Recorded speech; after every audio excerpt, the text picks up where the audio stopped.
Hello, welcome to today's episode of Juicing the Numbers, your statistics and sports podcast. I'm one of your hosts, Joshua Tracy. I'm not going to respond if you were to do that again, but I am Corwin Heller. It actually wasn't that bad. It was pretty cool. Once again, I got lost right at the start of the show, like always. Yeah, as we pull up all these tabs that we probably should have had up before we hit the record button, but oh well. Today is the last We've day. literally been sitting here for 41 minutes on the show, like in the Zoom call together, just catching up on our lives. We would have had so much time to pull up these pages. We have absolutely zero excuses whatsoever. And here we are. We're not quick, folks. We're not quick. But anyway, today is our last day of NFL draft recap shit. We've been taking our time with it to make sure we get a full broad picture of what is going on with the divisions in the post-draft world. So today we'll be doing the two Western divisions to round that out. Obviously there's a lot of stuff that happens every day that we just haven't gotten the chance to talk about and probably won't talk about because it won't be timely anymore. But one thing that is timely that is certainly worth mentioning is that Albert Pujols has been released by the Los Angeles Angels of Anaheim.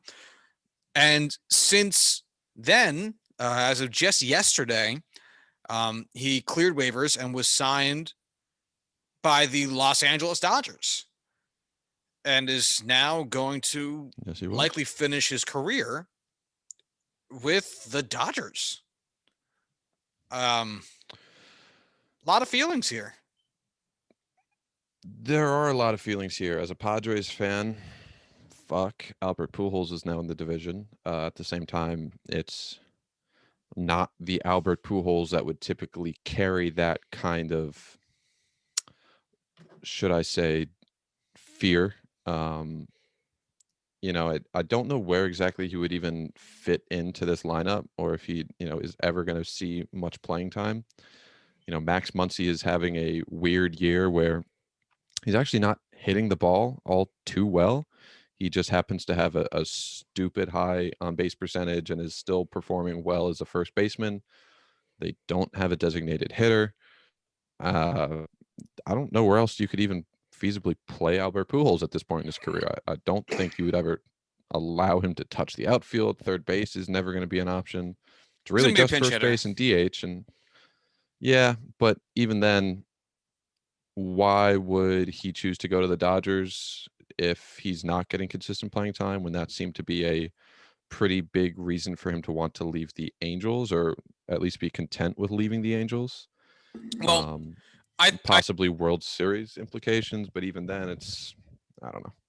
Yeah, I would imagine it's a very weird conversation around, or it must have been a very weird conversation in regards to Albert Pujols leaving the Angels because the Angels are still bad.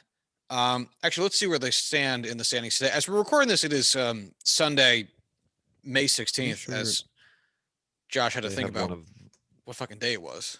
The worst records in the yeah, they do. As it stands right now, they are 16-22, 6.5 games back from their division, and their record is only better than the Colorado Rockies, which is not saying much, the Washington Nationals, the Minnesota Twins, and the Detroit Tigers. So certainly the bottom feeders of the bunch, along with the Twins, which is a whole separate story that I'm sure we can get into at a later date. Wow, the Nationals are so bad. I never realized. Yeah, holy shit. They are not doing well at all. But anyway, it's so they are bad. This is the final year of Albert Pujols' contract, and you could, it's tempting to say, like, why, if you're going to do this, why haven't you done this literally like 2 to 4 years ago? And why now are you going to do this? And I guess the idea is that, we'll bring up some talent and it's a way for them to clear up a roster spot that can go to another pitcher, another bench guy, somebody young.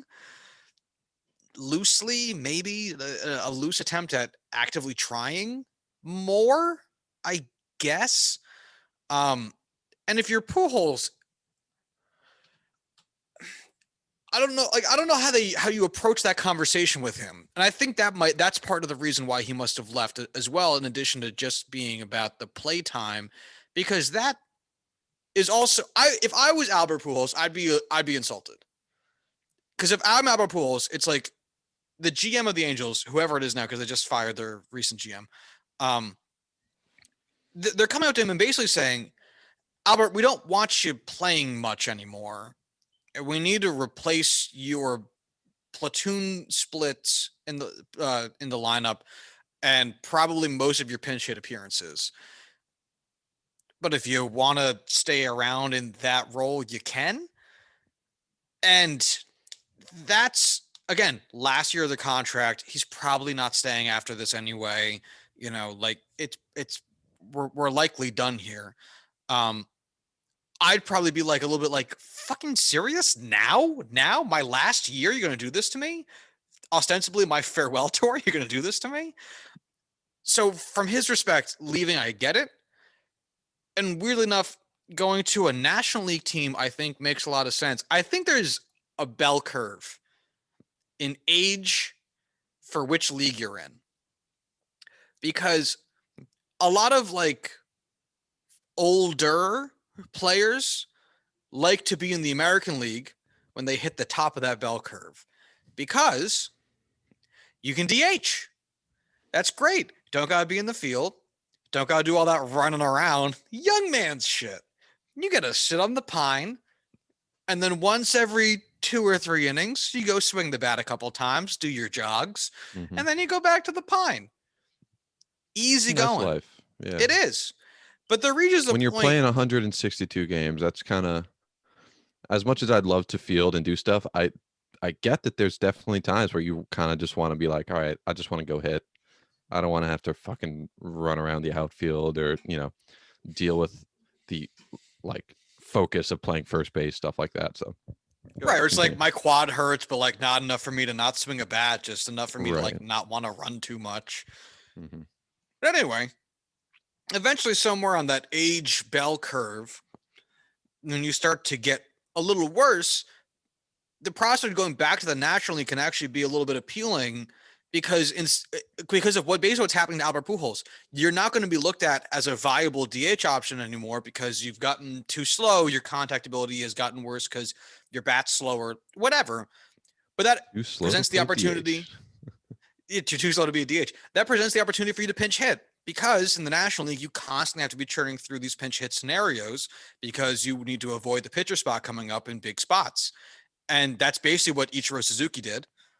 And it's what we're seeing Albert Pujols do here as well, because instead of the Dodgers having to worry about playing him, giving him 3.5 at bats per game for the remaining 120. Wait, where are we in the season? Yeah, 120 games.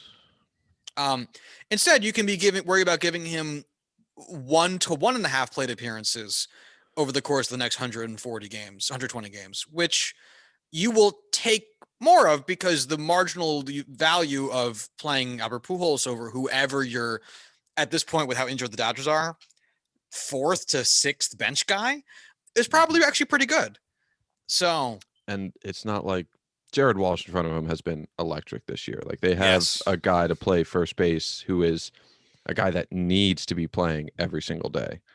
And you have, the star-studded hitters to rotate through that DH spot. Anthony Rendon's been hurt. You don't want him at third base every day while he's coming back from these injuries, things like that. So I totally understand why the Angels would want to move on. Thank you for explaining the reasoning behind moving to the NL. That does make a ton of sense.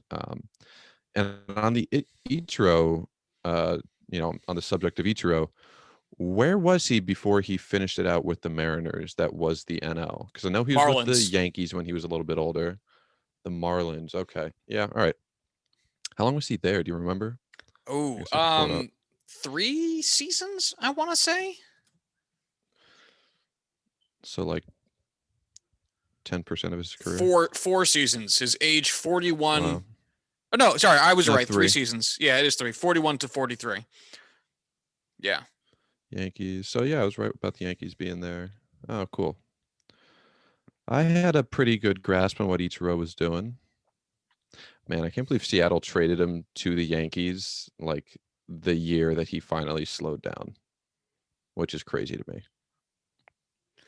Good on them for finding some good value. Fuck the Yankees.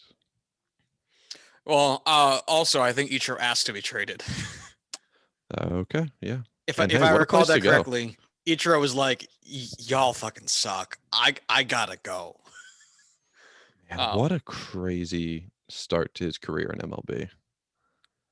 Yeah. It's such a wild list of just like that 9-year run, 10-year run, 2001 to 2010. Fucking unreal. But I just want to loop us back to Albert Pujols a little bit, because he is also an interesting signing in general, because he still has the ability to make good contact with the ball. As it stands for his 2021 MLB percentile rankings that you can see on Baseball Savant, he's 70th percentile for average exit velocity, which is good. He's 90th percentile for maximum exit velocity, which is phenomenal. An 81 percentile expected slugging, which is great.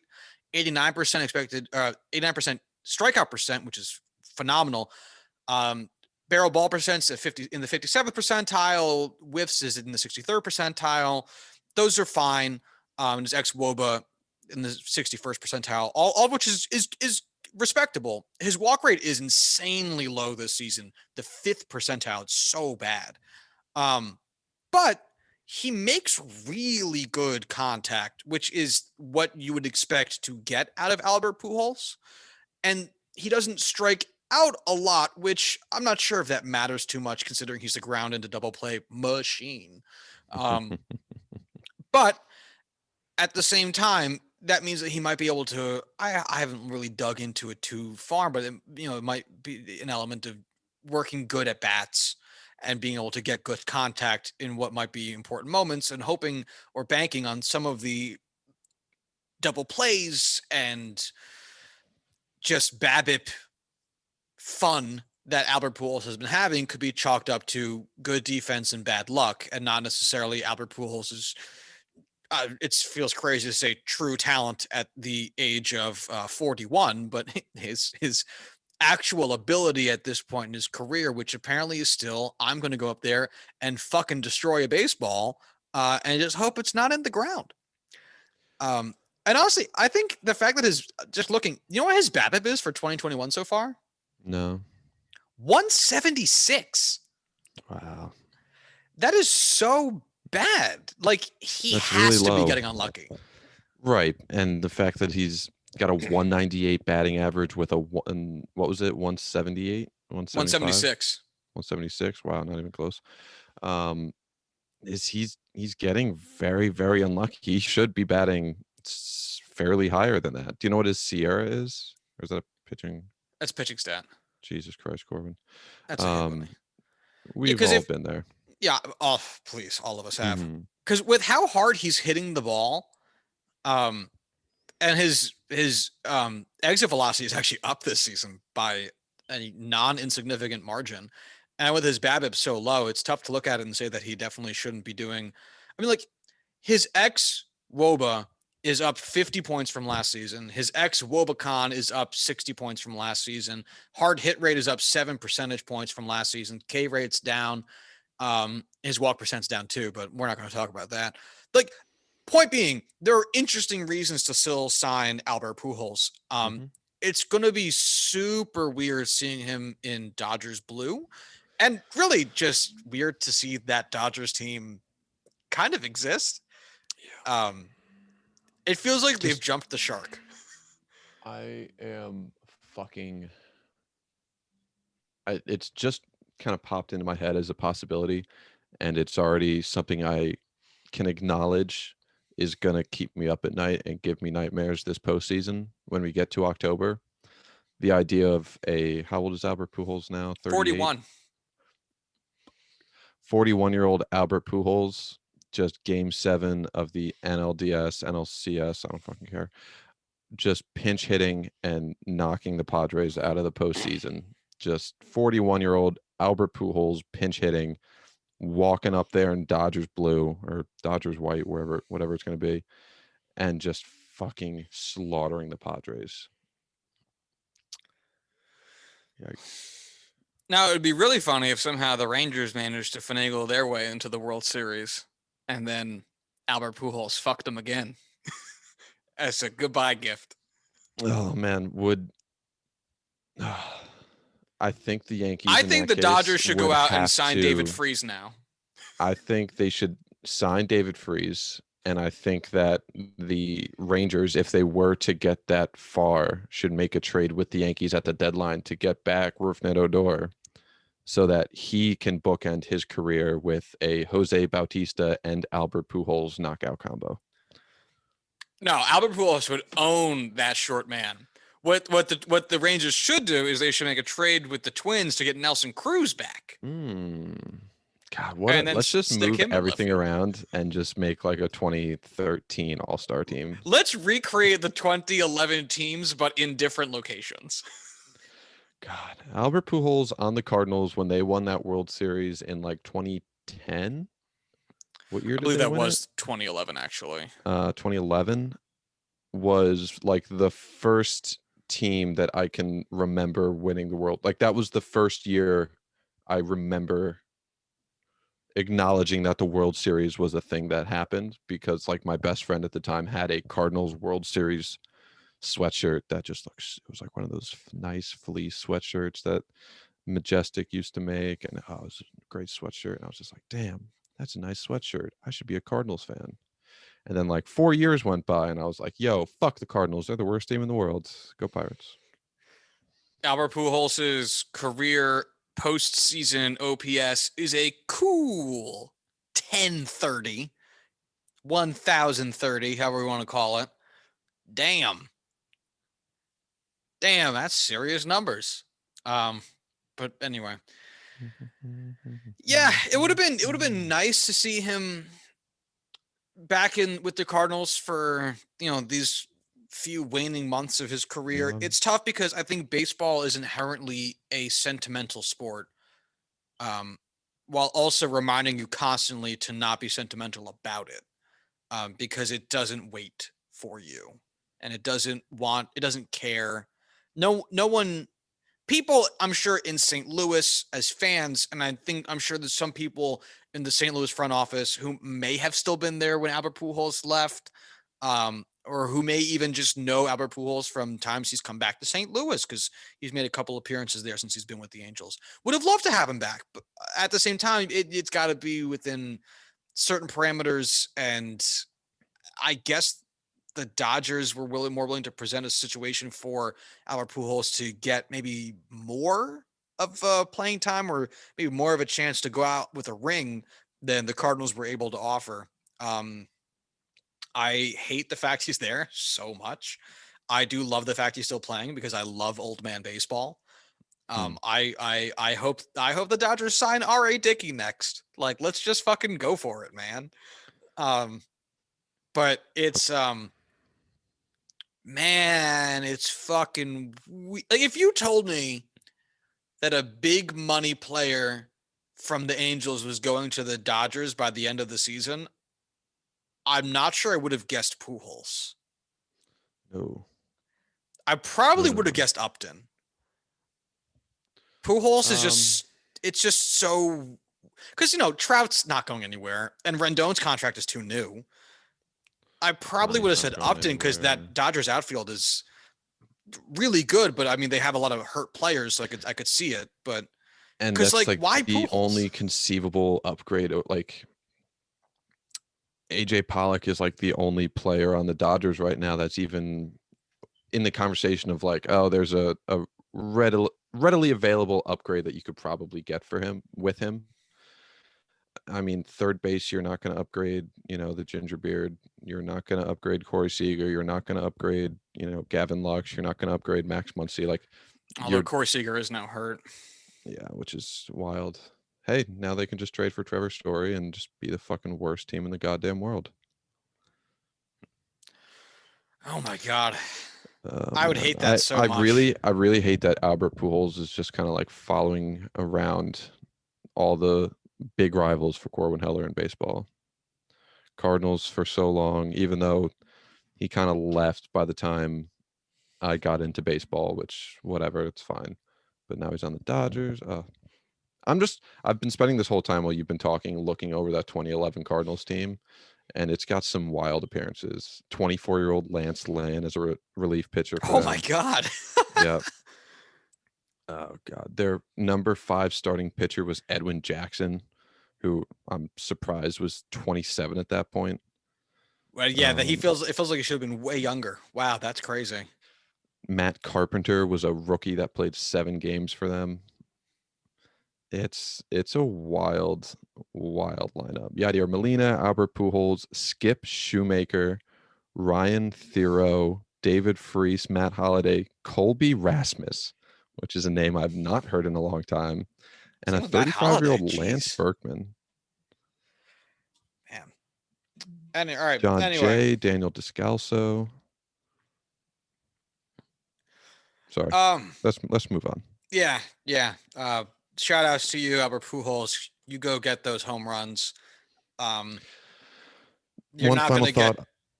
I wish he retired before this year because he would have had 100 WAR or 99.9, and I don't remember where the cutoff was, but I hate that he has negative 0.4 WAR this year and a 99.6 career WAR now. He has been waffling back and forth between 100 and 99 for a couple seasons now, and it is a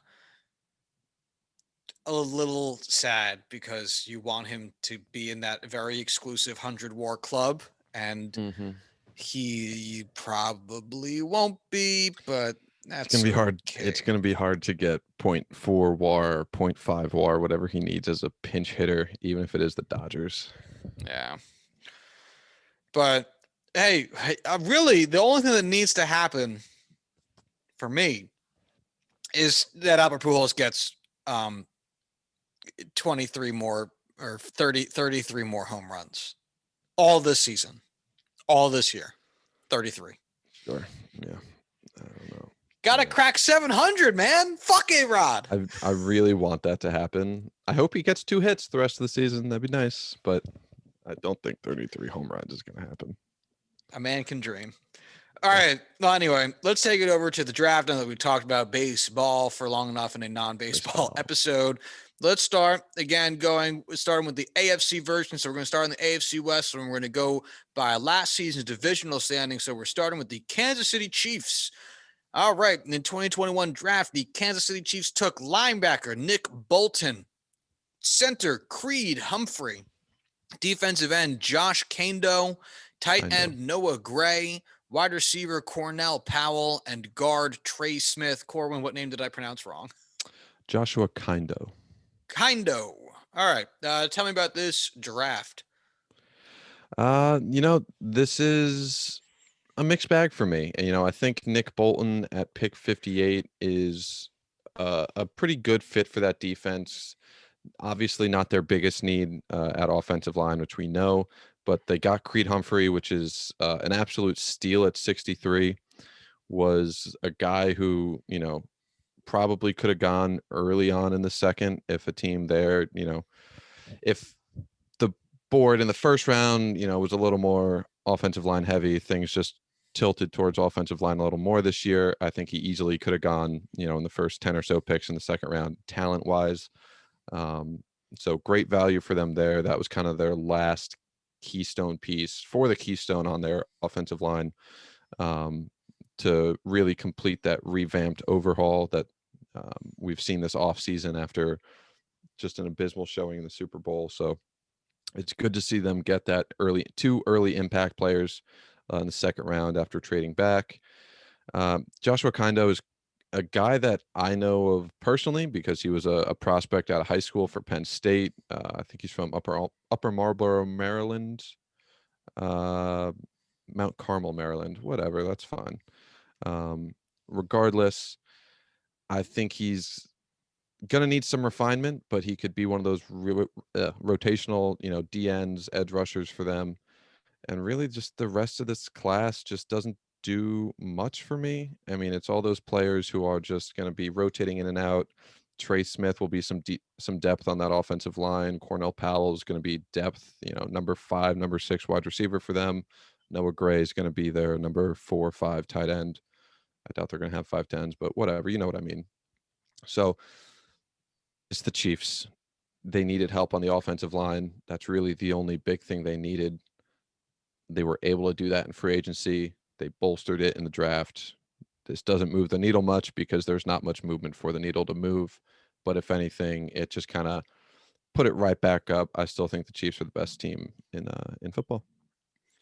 Yeah, I mean, again, I forget what team we talked about this with. I think it was the Buccaneers. Tampa. Yeah, which is when you're this good, you're drafting for depth, and you see that very much so here. You draft linebackers because your linebackers are really going to be some of the most flexible and important parts of your defense. They took an offensive lineman, Creed Humphrey, defensive end, tight. Like they're really just stacking positions that have high value that you like literally just can't get enough of. And it makes so much sense. Of course, that's what they're going to do. They're really fucking good. Yeah, it is what it is. So there you go. Them's the Chiefs. Now, Corwin, without looking, what team finished second in this division last year? The Chargers. No. You would think, right? The Las Vegas Raiders finished second in this division. I pulled all these up and was like going through deciding which of these I wanted where because of, I wanted to put them in order of the standings. And I was like, oh, Chargers, clear number 2, like played great. And then it's like, oh shit, like their defense sucked. Like they lost a ton of close games. They definitely didn't finish second. And somehow the fucking Raiders did. And that blows my mind because they feel like they've been irrelevant for the past couple seasons. And believe me, they haven't really done much to change that kind of opinion. Their drafts since Mike Mayock took over, their draft classes have been really bad. And they've been just absolutely, what's the politically correct term? Made fun of for how ridiculed. Yeah, I'll use ridiculed. I feel like that fits it better because they have just been saying fuck you to kind of the consensus value and just been overdrafting every major player in like the first, second rounds. And listen, if you got a guy that you think is there and, is going to be your guy, you fully believe fits your system, you believe in him when no other teams really do. Hey, that's fantastic. That's how you find these diamonds in the rough. But you have to understand if nobody else really wants them and there's really no smoke or fire even to kind of promote the idea that another team would even want them, trade back, wait to take them. It happened last year with Clelin Ferrell where they wanted him. He was their guy. Nobody else did. They knew they were overdrafting him at, I think it was 4 they took him, and they didn't trade back and they just took him there instead of trying to move back, or I'm sure they were trying but couldn't move back. And we're looking and laughing because it's like Clelin Ferrell is definitely not the 4th best player to come out of last year's draft or even 2 years ago. Who fucking knows anymore? And yet they stuck with him. And it happened again this year with Alex Leatherwood, where the 17th overall pick is a valuable pick to have. And Alex Leatherwood was not getting mocked in the first round. Sure, he's one of those guys that if you really like the stability, if you really like the idea that you know what you're getting, you're not getting a, super athletic, high ceiling kind of guy that just has a lot of raw talent you need to refine. You're going to get a lower ceiling, but really high floor, really, consistent offensive lineman in Alex Leatherwood. That's great, but that's not a 17th overall pick. Right. And hold on. Before you keep going, let me list all the picks out. Because we started shit talking the Raiders, and then that just transitioned right into their draft. God, they are so easy to make fun of. So offensive tackle Alex Leatherwood, as Corbin was just talking about. They also took safety Trayvon Morig, defensive end Malcolm Kuntz, linebacker Divine Diablo. killer name. Safety Tyree Gillespie, cornerback Nate Hobbs, and center Jimmy Morrissey. God, they've been in such a tough spot because of the Chiefs, and that feels like the point in time which they went from, because there was a small gap between the Chargers and the Chiefs where the Raiders really looked like they could have a handle on the division for a few seasons because Derek Carr was coming up and they had just taken like Amari Cooper, and it looked like, hey, there might be a core here. And then Carr got injured, the Chiefs got good, and then like nothing ever clicked for them again. Mm-hmm. And I don't see, obviously this draft isn't going to make anything click. It really comes down to the fact that they hired Mike Mayock and John Gruden, because why wouldn't an insane person hire TV personalities to run their team? I understand they have previous football experience. They've been out of the game for a little bit. But man, there's no cures here. I'll tell you that. No. And man, I like Trayvon Merrick. I like Alex Leatherwood in the second round, and I like Malcolm Kuntz in like the fourth round. Trayvon Merrick, I probably would say, is the only guy here who would be taken around where you would want him to get taken. He was the kind of guy who was early on in the process the number one safety, had that late first round discussion, just kind of fell a little bit because of athleticism and things like that. This isn't really the Al Davis kind of drafts where it was all athleticism, it was all potential, and we're gonna mold these young men into Raiders. They're Raiders material. It's not the promising draft classes you would hope from Mike Mayock, of all people, one of the most well-respected and well-established draft analysts, for the NFL Network, in the media, not working for NFL teams. And you would kind of expect a pretty similar result from the Raiders' actual draft classes as what you would get from a mock draft, the kind of consensus, things like that. But at the end of the day, it's just been an ugly showing. And I think this is really going to put a lot of question marks on, Mike Mayock's future. I know he has a long contract. John Gruden has a contract that will outlive us all. This is just not a class that I think makes the Raiders significantly better or really moves the needle as far as their ability to perform in the AFC West. I mean, with how good some of these teams are, with how good the other three teams are in this division, I kind of am pegging the Raiders to be a clear number 3, worst team in this division. And I think it's going to be a pretty sizable chunk. I don't even know what to say about it anymore. I mean, really, it's gonna come down to their coaching at some point. It doesn't matter who they pick.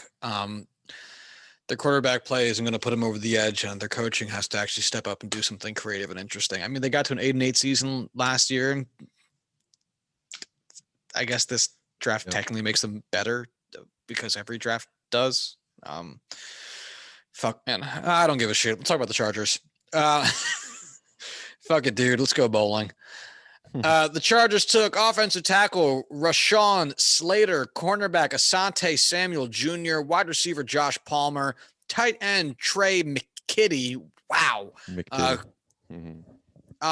Defensive end Chris Rumph II, offensive guard Brendan James, linebacker Nick Neiman, running back Larry Roundtree III, and safety Mark Webb.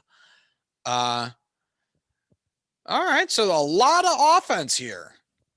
Yeah, a lot of offense, which, hey, now's the time to do that. You have yourself, Justin Herbert, rookie of the year, fantastic season. We talked about wanting to protect him this whole offseason. We talked about wanting to do that last season. If you're going to take a quarterback in round 1, finish out the rest of the draft, get him some weapons, get him some protection, protect him, let him grow in a positive environment. And he has the weapons on that team already. He's got Austin Eckler. He's got Mike Williams and Jesus Christ, Keenan Allen. Thank you. Wow, that almost got ugly. They don't have Hunter Henry. They replace him with Trey McKitty in the third. That doesn't really do much for me. I don't think that's going to be any kind of impact for them. Josh Palmer could be their number 3 wide receiver this year. You kind of expect him to, but that doesn't do much for me outside of that. That's, the rest of these are all depth pieces. But Asante Samuel Jr. in the second and Rashawn Slater in the first, I think, are 2 excellent picks. Rashawn Slater at 13, I think, is good value. I think that's, I had them selecting Christian Darrisaw in my mock draft. He went all the way around at pick 21. I had Rashawn Slater as a top 10 pick. So I think that's some really good value. I think Slater is kind of a close number 2 to Penei Sewell, and is definitely a guy who had that kind of rumor mill churning about whether some teams viewed him as the number 1 offensive tackle in this class over Penei Sewell because of that tenacity, because of the fact that he was the only player in the nation over 3 years to ever be able to stop Chase Young. A lot of guys weren't able to do a thing. A handful of guys were able to slow him down. Rashawn Slater is the only guy who actually was able to stop Chase Young. Granted, they're not going to be playing in that division, not even in the same conference, but at the same time, when you can completely eliminate that caliber of player at college, I mean, Chase Young was probably the most complete edge rusher prospect we saw since, I don't know, Von Miller. Myles Garrett would be a better example, but hey, I think he's going to be a tremendous pro. I think Asante Samuel is going to be a tremendous pro. Son of, believe it or not, Asante Samuel. Kind of big news. Who is Asante Samuel Sr.? Asante Samuel Sr., I don't know if he was a Hall of Famer, but he's a 4-time Pro Bowler, 1-time All-Pro, 2-time Super Bowl champ, played in New England and Philadelphia, actually ended his career in Atlanta as well, but one of those guys who's a pro's pro, just was in the league for, 11 years as a cornerback, put up some really great numbers, consistent throughout his entire career, just was one of those guys who was one of the top dogs as far as, cornerbacks go. And then obviously his son in that mold. Gotcha. So good draft for the Chargers. I think they do a lot to really improve their team, build upon the team that they have there. So very promising. Does look, I mean, hey, the Chargers' future has been looking up now for the past couple of years. This is just continuing on with that. So does this move the needle for you? They only finished 1 game back of the Raiders. Obviously, the division really isn't in play here unless something catastrophic happens to the Chiefs. But does this move the needle? Something catastrophic happens to Pat Mahomes. But does this move the needle for you, for them, within the standings here? I think they're a clear number 2. I think this is one of those divisions where it has 3 competitive teams, but even then, 1, 2, and 3 is very clear and set in stone. Obviously, I don't think they're going to be competing with the Chiefs all that much. But like we saw last year, we saw the past couple of years, the Chiefs, or the Chargers, I should say, with their defense and the players that they have on that defense, the way they run that defense, they know the formula to stopping the Chiefs, to holding them down, or to holding them back, to keeping them, keeping themselves in the game. So you never know, something crazy can happen with, the in-division rivalry, the way those are set up. But at the end of the day, I think they're a clear number 2.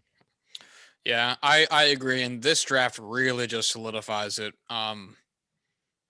Because I know, obviously you'd hope for progress out of your second year, your rookie's quarterback's second season in the bigs. And wow, that was a weird sentence for me to get out. But this also this draft offers a lot of the assurances that you want to have with a second year quarterback. Started off in the draft offensive tackle. You got him weapons. You got a wide receiver, a tight end, and a running back in this draft, and another offensive lineman later on, in addition to shoring up some defensive positions, especially one of the more important defensive positions being cornerback early on. It's really just a really great draft for what the Chargers need, in addition to what the resources every second year quarterback needs in the league to succeed. Mm-hmm. So great draft. I just want to say before we move on from the Chargers, again, I'm very sorry for doubting Justin Herbert and his mental game. I'd just like to say, I think that's projecting a little bit of myself. Played golf this weekend. I'm a mental midget. Believe me, I was so far up my own ass and inside my own head. I can't be one to talk about other guys' mental process, how they're able to handle things, because clearly I cannot. So, Justin Herbert, I'm sorry. But fuck them anyway. Let's talk about the Broncos. Yeah. Let's talk about the wow, have they been irrelevant since Peyton Manning retired? Denver Broncos. And that year really know how that to Peyton drive Manning home. retired is it gets farther and farther away. Isn't it funny how that happens?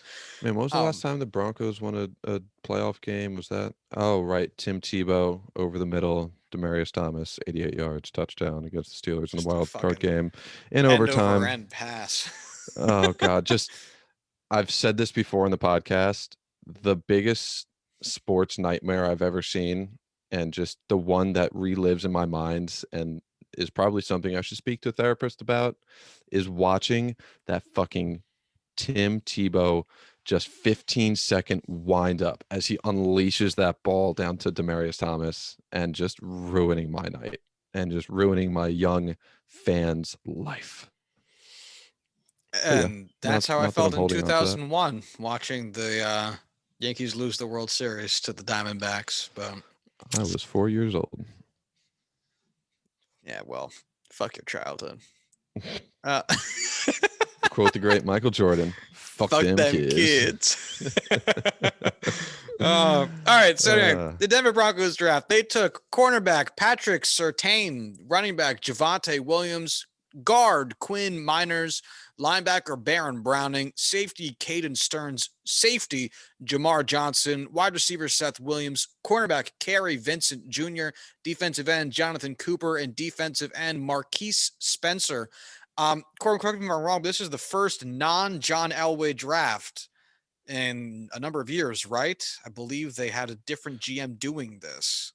Yes. So John Elway is staying in his front office position, but was handing over the I don't recall off the top of my head whether it was all player personnel decisions or just the draft selection process to the director of player personnel, whoever. George Patton.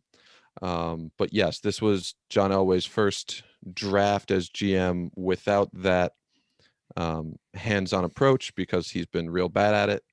And boy, this is one of my favorite draft classes. This is an unreal draft for them. Obviously, you and I both have talked about, Justin Fields was available at 9 when they picked Patrick Surtain out of Alabama. Drew Lock is not really shown to be the guy. They've had such a struggle finding the guy. We both thought Justin Fields could be that guy. But they went with cornerback, probably their biggest need overall. And they get a guy who's, going to come in and be a Patrick Peterson type player for them. So the sky is the limit for Patrick Surtain, probably the most pro ready, the most refined, the most, I would say, confident. JC Horn has this crazy potential, crazy, attitude, physicality, but there's a really solid chance he can't play because he just can't stop drawing penalties. Caleb Farley, has that athleticism, has that raw talent, hasn't played the position very long, has those injuries. There are so many question marks there. And Patrick Surtain, at the end of the day, he might not have the same uber high potential of either one of those guys, but at the end of the day, he's going to be a Patrick Peterson type player. He's going to have this amazing technique that you get at Alabama, which there seems to be one every year, and has that really, really, really high floor that you can count on, and at a position so valuable like defensive back for a team that is severely lacking in that department.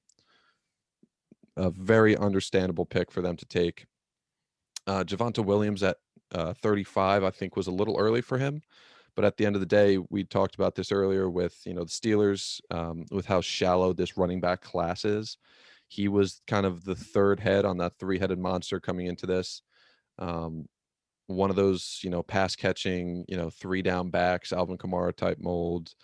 I think he'll come in and be very, very good. But taking him at 35 when you have a guy like Melvin Gordon on the roster, when you have, these other running backs there that could get the job done, especially since they're not quite ready to compete either in this division or in the wild card. I don't know if running back was necessarily the most important position to get there, but they made up for it at 3. Well, before I move on, I should say I still really like Williams as a player. I think he's going to have an excellent career as a pro. Again, just that running back value at 35. Quinn Miners is, my darling of this draft class. He's the guy that I wanted to put my stamp on. It's the my dude. I wanted the Steelers to take him in the 2nd. I wanted the Steelers to take him in the 3rd. They went a different direction because they had different plans. This is a guy that came out of, an FCS school, Wisconsin Whitewater, absolutely dominated at the Senior Bowl, did not play in the 2020 season. They did not have a football season at Wisconsin Whitewater. So he spent all that season off, basically training, learning technique, learning how to play as a pro, and just came into the Senior Bowl and just dominated everyone he lined up against and just looked the part of, future Hall of Fame center or guard.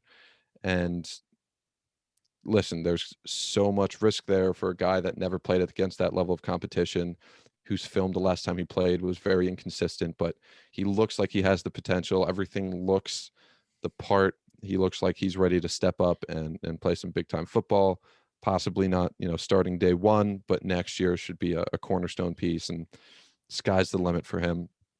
Love the pick. And then you have a guy like Baron Browning, don't know much about, but I can't say much against. Caden Stearns is a guy that I liked in this process early on. Is probably more safety than cornerback. But at the end of the day, I think he's got that physicality. He's pretty versatile there. Same with Jamar Johnson. I think there's a lot of potential in this class, and a very deep class for them to go and do a lot of things. And we could be looking back and saying, wow, they got 6 guys out of this draft that, became Pro Bowlers, became impact players that, are starting for them 5, 6, 7 years down the road. And this is, out of all the classes we've looked at in this division, I think they clearly have the best. Oh, damn. Just the most complete start to finish. That's some strong praise, my friend. Yeah, I really enjoyed a non-John Elway draft. Yeah, it's funny what that can do for you. Not just getting complete and total control of your entire franchise to a guy who played really well for you back in the 90s.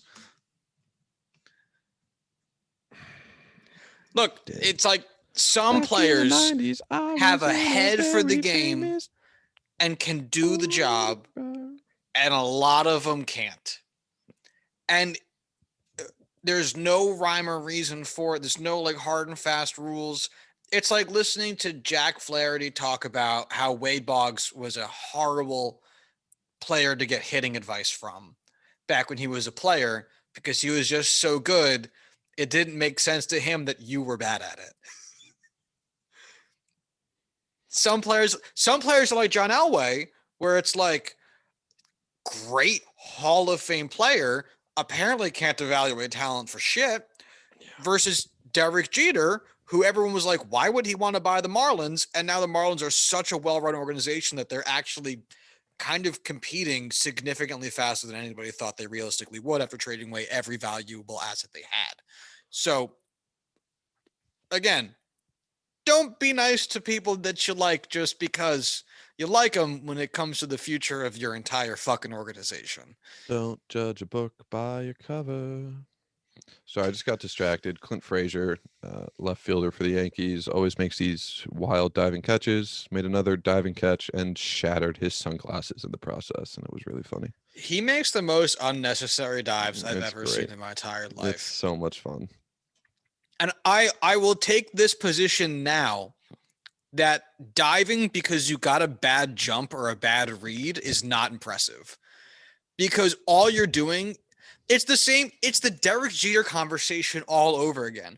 Just because he made the play look really hard when it should be within a normal shortstop range doesn't mean it was a good play. Mm-hmm. Just because he ran 3 feet and he made it look like he ran 10 doesn't all of a sudden make that play more valuable. That's Clint Frazier. While I agree with you 100,000%, the fact of the matter is it makes baseball more fun to watch, so I'm all for it. And you know what? Fair enough. That is a fair enough point. How many people do you think watched baseball and watched the Yankees solely because Derek Jeter was a guy that played there? Everybody. Everyone. Yep. All right. Any final thoughts on the AFC West? I was about to ask you that. I don't really think so. Denver, as good as this draft probably is for Denver, it's just going to be so impossible to tell where they really are until they get their quarterback situation figured out. And I don't know when on earth that would happen. And it's almost tough to root for a good draft from Denver because it means that they're going to not finish bad enough to get a good quarterback and have to bank on trading capital to move up in the draft, or free agent acquisitions, which can always be dicey because usually the only quarterbacks that actually make it to free agency are gambles. Your guys who are young enough that might still have some years left post injury, like Cam Newton, or your guys who are Peyton Manning. Peyton Last guy to Manning. go there. Yeah, truly. Or it's your guys who just keep bouncing around the league, like Ryan Fitzpatrick. So it's a crapshoot. And could Denver assemble a so incredibly well put together team that their quarterback doesn't matter, like Peyton Manning's last season? Yeah, I mean, in theory, absolutely. It's the harder way of doing it, though, which is why that's just a less realistic option. But we'll see. All in all, the Chargers look like they're positioned really well. It'll be fun to see how they do, especially against the other wild card competing teams, especially in the AFC North.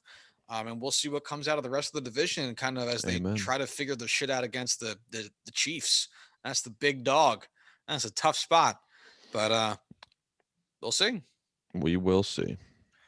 All right, then let's take it to the NFC West, and that means that we're starting with the Seattle Seahawks, who had three draft picks in the entire draft. They drafted wide receiver Dwayne Eskridge, cornerback Trey Brown, and offensive tackle Stone Forsythe, and that's it. That's the draft. Yeah, they gave away a lot. They did, and I'll be honest. It's so hard to really talk about a draft class with a second, fourth, and sixth round pick, and that's it, because none of these guys are major impact players. Like Dwayne Eskridge is like a future replacement for Tyler Lockett, despite Tyler Lockett still being in like the prime of his career. I don't really get that one too much. That's definitely not a position of need for the Seahawks, like not even close. Trey Brown fits a need for the Seahawks. Probably not a guy who's going to come in and start for them. Probably going to be a fair depth piece. Don't know much about him, but I don't watch a whole ton of Oklahoma football. I can say Big 12 defenses aren't all that great. So a fourth round pick, cornerback out of a Big 12 school, I don't know. I don't want to scout the helmet. I want to scout the players. I didn't scout this player. I don't have much to say. But I have to say something because there's only three of them. That being said, I think my favorite pick here, which again, not saying too much, Stone Forsythe, sixth round offensive lineman, Florida guy who honestly his pass protection is really, really great. His run blocking it can be considered run blocking. Which is a weird pick for them, seeing as they always seem to be the team that wants to run the ball and commit to the run game. Granted, they are very quickly moving away from that once they kind of realized and took note that, hey, we have Russell Wilson at quarterback. We have these guys at wide receiver who are both fucking amazing. Let's probably just throw the ball a ton.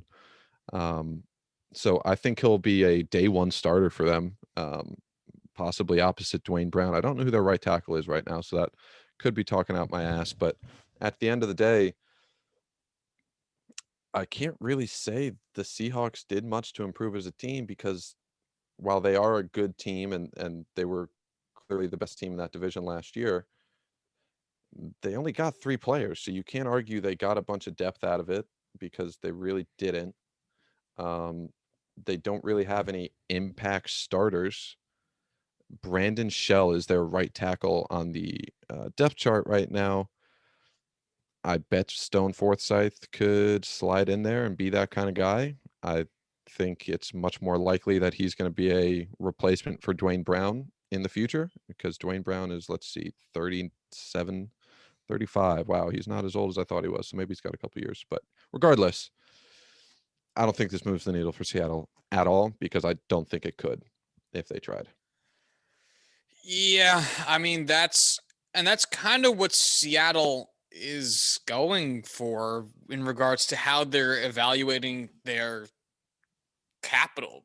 You know, they are willing, their window exists as long as Russell Wilson exists wearing that goofy helmet. And they are willing to trade future assets for present assets by moving draft picks to acquire talent, NFL proven talent like Jamal Adams and others. Andre Diggs was a great trade for them. They got good, but continue. Point being, they don't have draft picks. They went 12-4 this season. Do they need more people? Honestly, probably. Like, definitely. But I'm assuming they definitely got some holes in this team. So, but I would assume that the conversation in the NFL front or in the team front office is something to the effect of, we scraped by and got 12 wins. Yeah.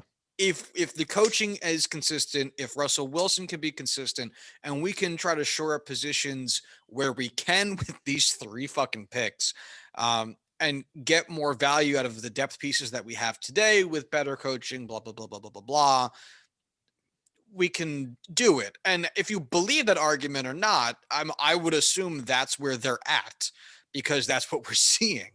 Again, whether you believe it or not is a different question. But I would imagine that's kind of what the in-office rationale is for how they're positioned, which also makes it interesting if there's any traction to the Russell Wilson leave stories that we heard earlier in the offseason. So far, nothing's happened, though it would be weird if that did happen pre-draft, and we're barely in a post-draft society, so who's to say? But post-draft society, who knows? Yeah. So you're right. It's impossible unless your first 3 picks were like the first 3 picks of the draft for your 3 draft picks to like massively impact your organization. Right. And at the end of the day, I still think they're kind of the 1B in this division. This is, by all means, I'll say it now, this has to be the best division in football right now, just top to bottom, with, you know, them, the 49ers, the Rams, and the Cardinals. Obviously, it all changes as soon as the season starts. It always does. But, man, on paper, this is going to be a wild, wild division.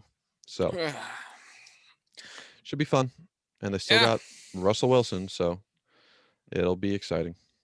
All right, then let's take it to the Los Angeles Rams. They drafted several more players than the Seahawks did. They took wide receiver Tutu Atwell, linebacker Ernest Jones, defensive tackle Bobby Brown III. Bobby Brown buttons on my sleeve. Robert Rochelle doesn't have a positional designation on this list for me. Defensive back. Okay. That's odd. Anyway, 6'2", 195, kind of that a big corner, small safety. Okay, fair enough. Wide receiver Jacob Harris, defensive end Ernest Brown IV, running back Jake Funk, wide receiver Ben Skowronek, and outside linebacker Chris Garrett. Corwin, tell me what you think about the Los Angeles Rams. Before we get any farther, I like Cam Akers. I think he's got a lot of promise. I know they've got Malcolm Brown there too. Like, they have a lot of depth at running back. I need Jake Funk to be a player for them this year. I need him to get some serious reps, because I need those memes to exist. I need the funk to be brought every time the Rams take the field. I need that funk in my life. We got the funk. Give up the funk. We need the funk. Gotta have that funky funk. music, white bar. Ooh, is Jake Funk white?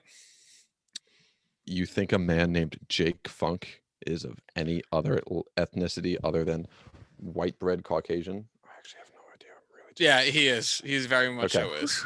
Wow, they took a white running back named Funk. That's hilarious. Out of Maryland. I really hope I'll he tell plays you bass. what, we played Maryland. He's not that great, but hey, he had some big plays, so hopefully he gets those in the NFL. All right. Man, I don't care for this draft. I mean, Tutu Atwell is a fucking burner, but at the end of the day, it's like I don't. I think he's going to be like the Andy Isabella of this draft class, just the wide receiver that gets drafted before a lot of other really, really good wide receivers, but because he runs very, very quickly. Him and Anthony Schwartz, I think he got overdrafted, and I don't think he's going to do much of anything. But then again, they got Matt Stafford now, so he can make that kind of thing happen. I just think Cooper Kupp, Robert Woods, I think they're going to get the vast priority there, and Tutu is just going to be whatever. But whatever, I don't care. There's really nobody else here that moves the needle for me. I don't know any of these other players all that well. Ernest Jones, South Carolina, didn't watch a ton of him. You know, good athleticism, nothing's fantastic. Bobby Brown's defensive tackle, you know, out of Texas A&M, that's not really going to move the needle much for me. They filled out their depth. They, you know, God, the Rams are just such a wild team that they need all of these players to kind of play a role because they force themselves to be so top heavy with the kind of contracts they gave out. They don't really have the money to build up, you know, expensive depth players or, you know, players that are anything other than top dollar or kind of bargain bin throughout their starting lineup. So we'll see how it goes. You know, their offense is going to be pumping. You know, they've still got their man Sean McVay. They've got I forgot about Van Jefferson too as a wide receiver, and they have Deshaun Jackson there now. So that fucking offense is going to be pumping. They've got Tyler Higbee there. They've got a pretty decent offensive line through and through. Matt Stafford there can make they're going to have a booming offense, and boy, their defense is going to be. Hey, how much can Jalen Ramsey and Aaron Donald do? Because it's gonna rely on all that. Yeah, they've given out some pretty bad contracts throughout this roster, but whatever. Let's just move on. I think they're still the number 1C. I don't know. I don't know how to rank this. Well, it's also tough because this is such a wild. There's so much change within this division as far as players and impact players that we know it's going to be one of the best. I just don't know how it's going to fucking right. And that's unfold. What I was going to say is it's also tough to make a fair judgment on this because Matt Stafford is now the quarterback, and how much does that change things? Obviously, the instinct is to say a lot because what we've seen from Jared Goff since 2017 season, I want to say, has been a lot of oh, okay, interesting choice you made there, buddy. And not a lot of hey, wow, look how good this guy is. And whereas Matt Stafford's whole career, it's been look at a guy who's throwing 5,000 yards every season, but also manages to do 4,000 of it in the fourth quarter. If only we could put this guy on a good team. Yeah, I know. That's what I'm saying. So if only, now's our opportunity to see all right, we're going to let you stretch it out. You're going to have a competent offense. You're going to have an offensive minded coach. You're going to have a good head coach, which has been the Lions' Achilles heel for decades. And we're going to give you enough of a defense that you might actually be able to hold on these fucking leads so that you don't need to be doing all this garbage time bullshit in the fourth quarter. So regardless, my point in saying all that is it's tough to evaluate the marginal difference in these players that they drafted and how it could affect their situation in the standings when we don't know what the difference between Goff and Stafford is yet in respects to how they're going to play on this team in this division. We've only ever seen either one of those guys on the teams that drafted them. We've never seen them outside of that environment. We've never seen them outside of those variables. We really can't say how much of it is them, how much of that is the team around them. That being said, I know I was high on Jared Goff. He was my number 1 pick in that draft. Man, I can't even say one is better than the other at this point because they've both been pretty bad, him and Carson Wentz. But I just did that entire time you were talking about Goff, getting exchanged for Stafford. I just can't help but think that the man did not know what cardinal direction the sun rose in every morning. And it's been downhill for him in his entire career since then. And oh my goodness, just Matt Stafford come in and just take this team to the promised land just so we can kind of settle this argument. The fact that he didn't know it was every morning. Someone said to him, the sun rises in the east and sets in the west every day. And he was like, oh, every day. Every day? Every day. I love Hard Knocks. It's one of my favorite parts of the summer, just watching it like that behind the scenes, seeing that front office in like peak. Like, listen, if you've listened to this podcast, that's my dream, is to work in a player department for an NFL team one day. Seeing how that Rams front office worked and Jeff Fisher just turning into like a folk hero for me, just how genuine that man was. I fucking, to this day, him after being fired, just standing and saying goodbye to the buses as they go off and leave the facility, holding that little fucking puppy in his hand. Like, God, how can you not get romantic about off-season football? But yeah, Hard Knocks, that was a great moment for that season, because that's how that fucking first episode opened. Like, that was in the first scene. Like, that's how we were introduced to Jared Goff. Now, if Jared Goff had sat there and talked about how birds aren't real, I think we all would have been on board. Right. Oh, yeah. Yeah, they got to replace the batteries every now and then. Yeah. Way to go, Jared Goff. Yeah. Yeah. We ate all the mermaids back in the 1600s. I'm on board. But like, dude, like that, like not knowing that the sun rises in the east and sets in the west every day is one of the few instances in which you can literally say, do you live under a rock? Because it happens every day. Like, and it's so, a bedroom in America is going to, depending on which direction you face, is going to fucking suck. If you have a bedroom that faces east, your mornings in the summer are awful. And I know, because that was my childhood. Me. It's how I woke up every morning. Awful. Mm-hmm. I will say it is really nice when you sleep in, because it wakes you the fuck up and it's like, hey, dipshit, it's me, the sun. Get the fuck out the door. Get out of bed. You have a responsibility today. Yeah. But yeah, man, Goff. And it's like, if you can't trust the man to eventually realize that the sun's doing the same thing every day, how do you expect him to understand what a cornerback is doing on every play? But I digress. Yep.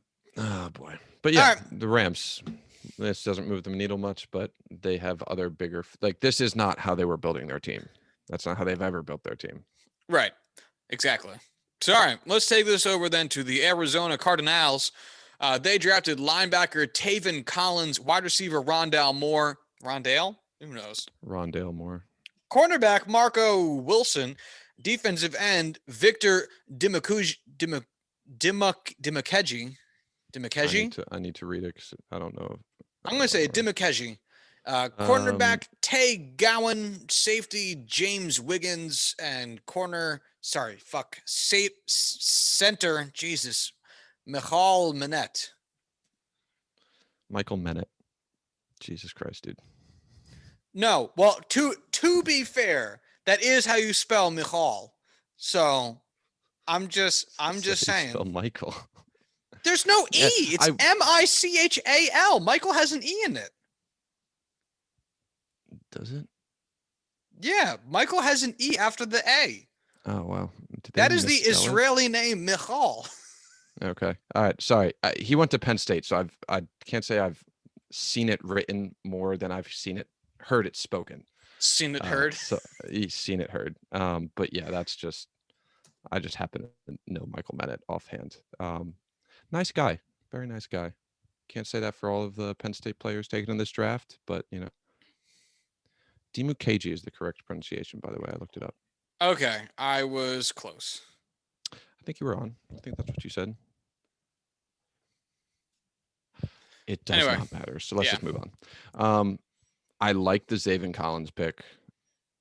He is a monster of a player. Like, he is the kind of guy where if you put on some Tulsa film trying to watch some Zaven Collins, usually the struggle is, all right, what number is he? Where is he on this play? Like, especially linebackers where they line up all over the place. It's like, all right, I got to pause, spend like 20 seconds, like searching all over the field. Like, all right, where's number 16? Or where's the player he happened to be taken at 16? You see Zaven Collins because he looks like he ate whatever other player would be lined up next to him. He is just so huge. Granted, Tulsa, they are not going to have the same kind of players that you would find at Alabama, but he's the kind of guy who would be big at Alabama. Inside linebacker, 6'4", 260 pounds.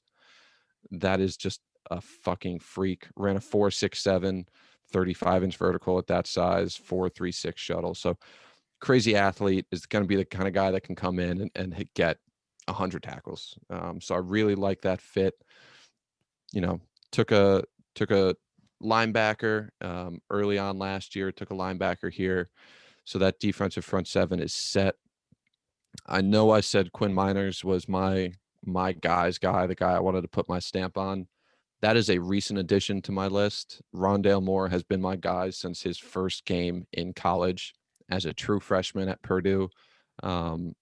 You watch him play and you are just shocked by the kinds of things he does, just the kind of playmaking ability that he has, what he was able to do against Ohio State, what he was able to do that rookie year when he was healthy and was just coming into to college. Just an absolute shock just how good he was, and I absolutely love him.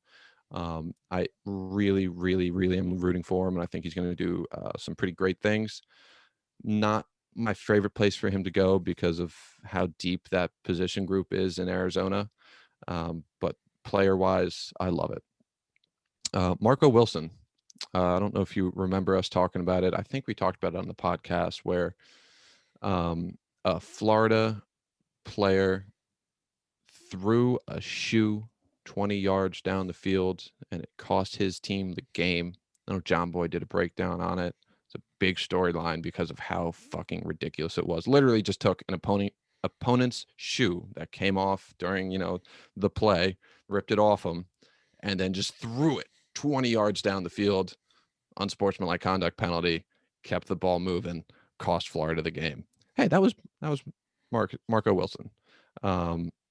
That being said, I think he's a guy who could come in and start and play. And I think, he's a guy who could be a depth piece, especially losing Patrick Peterson. So all for it. Rest of this class, Michael Menet, I know he could be a depth offensive line piece for a couple of years, kind of that AQ Shipley mold. I know, he came out of Penn State, went to Pittsburgh, played in Arizona for a long time, was kind of a staple there for so many years, just retired, actually. Great guy. I think Michael Menet can fill that void in the NFL of kind of a short, stocky center from Penn State playing out in Arizona. So overall, I really do like this draft class. Those first two picks do a lot for me. And I think it just fits him well. I don't think it's the best class in this division, but I do think it's one that moves the needle and is moving the Cardinals in the right direction. Yeah, I mean, it's not going to be the biggest thing for them. It's still going to be the Kyler Murray show. Kingsbury's dick. Well, yeah, kind of, yeah. But yeah, it's going to be the offense. It's going to be the offense show. It's going to be the Kyler Murray show. It's going to be the Nuke Hopkins show. They're adding really great depth and really important pieces all over the place in this draft, which is great to see from a development standpoint. Like they're really rounding out the team very nicely here, which is going to be important in a tough division because you're going to lose games more on the margin than anywhere else. If you're the Chiefs against a lot of what you had in the division the past couple of seasons, you can really get by on offense and just let the rest of that shit go because the struggles of your opponents are going to be enough that you don't have to capitalize in every phase in order to eventually still kind of come out on top by the sheer magnitude of the difference in the power of your offense. the Raiders offense is not something to be feared to such a degree that you have to worry about how well your defense is set up and how much you can just get by based on depth pieces and good coaching. That's not going to be the case in the NFC West. It's too competitive of a division for that to really be the case. So to see the Cardinals really doing great job at working on depth under also probably, I would guess, upping under the assumption that, hey, we have a new head coach. We got a whole new coaching staff, and we're really building this shit around Kyler Murray and how to get the most out of our offense. And we're hoping to build by that phase of it, almost like like you can look at it like an offseason acquisition for player personnel, but for the coaching staff to try to get more just efficiency and proficiency out of your players. Then you can spend some of your capital on the defense. So really just a well-rounded draft from them. Yeah. Agreed. All right. We got one team left, and it is a big one. It is a big one. We are talking about the San Francisco 49ers. They took with the 3rd overall pick quarterback Trey Lance, followed by offensive guard Aaron Banks, running back Trey Sermon, cornerback Ambry Thomas, offensive tackle Jalen Moore, cornerback Diomodor Lenoir. Love that name. It's pronounced like Commodore, but Diomodor. Okay. Diomodor Talanoa Hufanga. 80 grade name. It absolutely is. Safety Talanoa Hufanga and running back Elijah Mitchell. Yes. There was a lot of smoke and mirrors around who the San Francisco 49ers are going to take 3rd overall. A lot of Mac Jones talk that I can't imagine anyone actually really took all that seriously. Hey, some people did. Some people got very upset myself in saying from the start, there was no fucking way that's happening. You're all fucking nutty if you believe that. I'm happy I got on the right side of that one because fuck. But we talked too much shit for that to actually have happened. Yes, correct. We willed that one into existence. Yeah. Yep. And then we went with Trey Lance, which is exciting shit. So Corwin, tell me about this class.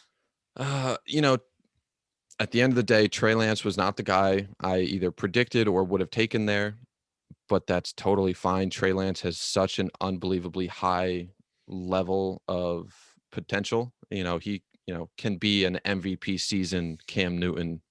He is just so powerful with his legs running the ball. He has such a strong arm. His big thing as a player, as a quarterback, was his cautiousness with not making mistakes, not pushing things in tight windows that, were risky throws, was, taking easier reads, moving down, checking down. And that's probably the biggest thing for him to learn coming into the league, especially coming from an FCS school. But Kyle Shanahan came out and was straight up just said, hey, Trey Lance was the smartest quarterback we interviewed throughout the entire draft process this year. That was a big thing for us.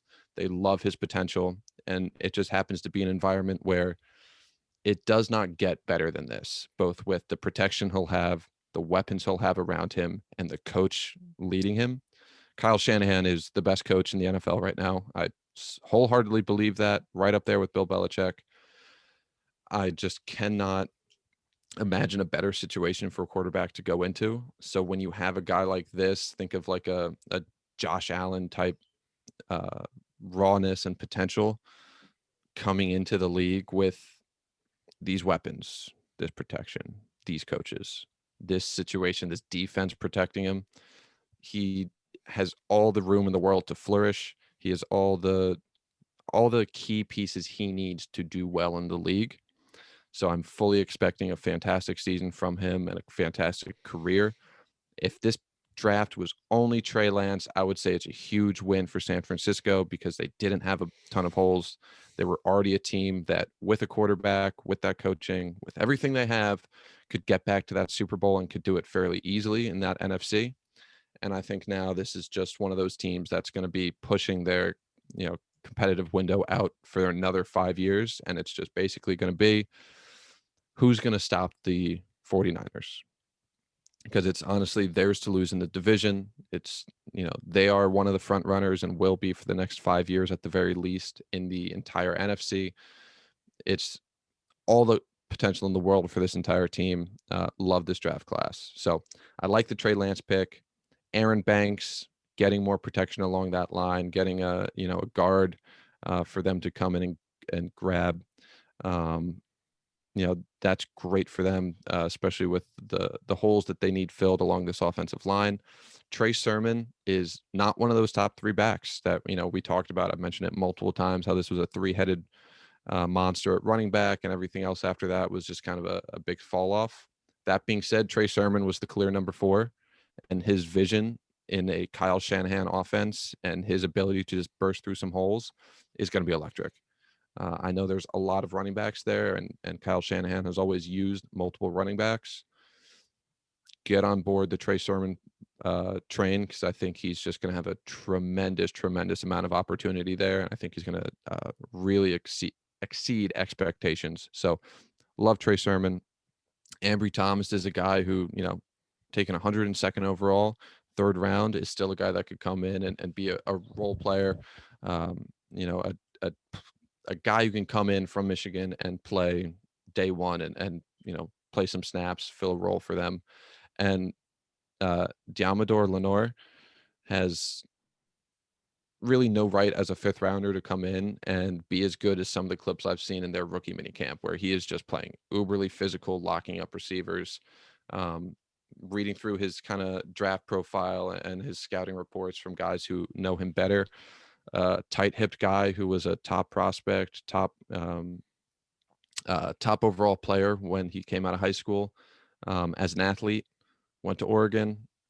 I think he's going to be a guy who, knowing Kyle Shanahan, knowing the defense that they have there and the defensive coaches they have there, is a guy that could surprise people. And I'm basing that off of like a handful of clips. So I could be totally fucking wrong, but man, it looks incredibly promising from him. So great draft all around, one of the better ones around, but that's kind of the MO for the 49ers. So I think they're in the driver's seat in the division, even with a rookie quarterback, just because of everything else they've been able to do. They do still have Jimmy Garoppolo there. I almost called him Jimmy Graham, but because they got Kyle Shanahan, because they have those defensive pieces, driver's seat.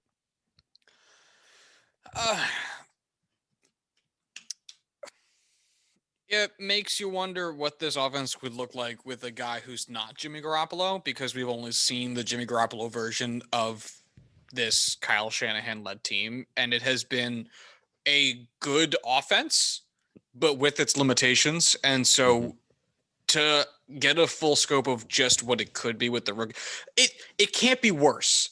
And I mean that in a good way. It really can't be worse. I think there's a floor there that is setting Trey Lance up very nicely. And where he will either be safe Jimmy Garoppolo, who will make like 16 pass attempts a game, or he'll show a proficiency and have the latitude to make errors and get the chance to throw 25 to 30 pass attempts per game and be the difference maker that Jimmy Garoppolo hasn't consistently been, so much as he's been a limitation, limit to exposure of risk and make sure I don't do anything too catastrophic towards the team while also moving us downfield. Again, Jimmy Garoppolo hasn't been bad. He just hasn't been flavorful and exciting, which, to get a scope of what that could look like in an offense that's run as the 49ers offense is, that could be huge. So this is a big needle mover for the draft. It's tough to say by how much because of how tight this division is, but this is a big difference maker for this team. Obviously, they took the number 3 overall pick. It better be.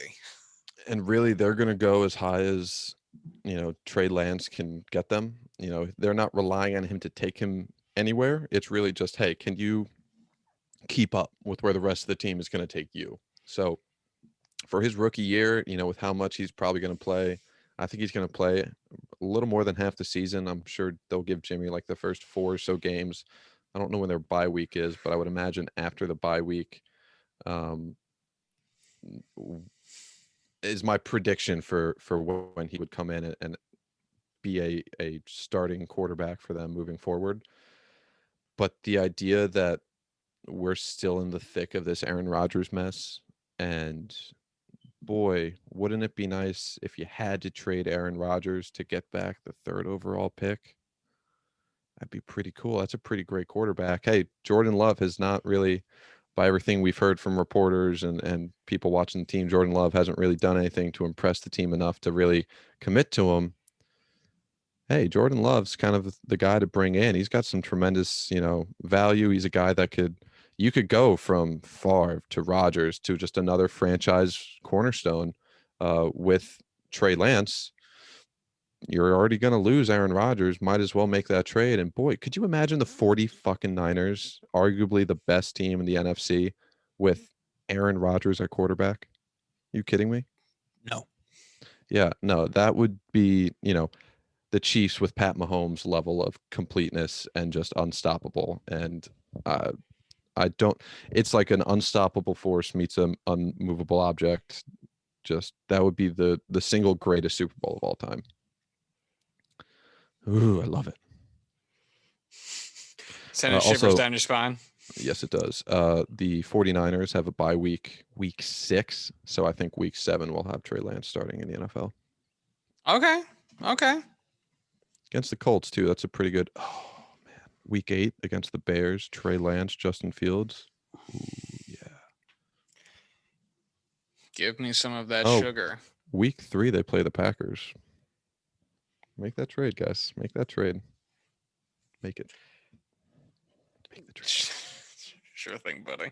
So if you have to rank these NFC West teams in a post-draft society, how do you shake them out? At this point, because we haven't seen Stafford on the Rams, it's only projection. It's going to be tough. I think I'd have him 49ers, Seahawks, Rams, and then Cardinals. I think those first 3 could be in pretty much any order you want, and it wouldn't surprise me in the slightest. I think there's a really solid chance the Rams end up finishing number 1 in the division next year. I think there's an outside shot the Cardinals can come out of nowhere and do everything with or lead everything with how good that defense could be if everything clicks. Who knows? It's a wild division that any order you give wouldn't be surprising. I was going to say that was going to be my answer. You literally could throw any combination of those names in front of me, and I would believe literally any of them. I'm very, very excited for football. And it happens every year. It's, baseball's already started by the time the draft comes around. Hockey's finishing up. Never really care about basketball. But boy, as soon as the draft happens and we see all this, it's just like football. Well, you got a whole mess of baseball games still left to go. The Rangers got eliminated from playoff contention, so it doesn't really matter what happens in hockey anymore. And the Knicks just beat the Celtics today to take over the 4 seed, which means that we'll be hosting Atlanta next Saturday. And let me tell you, folks, Josh is all in on playoff basketball this season after actually mostly following the Knicks for like most of the season when I had the time. So there's exciting stuff happening. Yes, sir. Hey, Pens play the Islanders in game 1 of their playoff set tonight, so I'm all for it. Islanders already won. That game happened. What are you talking about? That was tonight. No, Kyle Palmieri. If they play the Islanders, because Kyle Palmieri just hit a OT winner. Oh, what the fuck? That was today? It happened? It happened. What? Fuck. When did this game start? I got no notification. Sorry, buddy. Fuck, yeah, I got the notification while we were recording that Kyle Palmieri hit the OT winner for the Islanders. So fuck. All right, that's the show. Sorry, buddy. God damn it. Whatever. It's fine. I'm just really fucking annoyed. I'd so whatever. I know. It's okay. Sorry, buddy. Yeah. All right. Yeah. I still can't even find the start time. I have no idea where it is or what it was. well, let's hope you figure out where it is by the time the next game starts. Clearly, the Pens need you if they have any hope of winning their 9,000th Stanley Cup title. But and you have no right to be sassy. Your team's very good. Yeah, I know. And in the playoffs, and the Rangers are not. So anyway, if you'd like to follow the show on Twitter, you can do so at JuicingPod. We do not post from there very often. So if you'd like to follow Corwin on Twitter, you can do so at Corwin Helen. If you'd like to follow me on Twitter, you can do so at Joshua D. Tracy. If you'd like to send us emails, you can do so at juicingthenumbers@gmail.com. And until Thursday, y'all have a good one. Bye.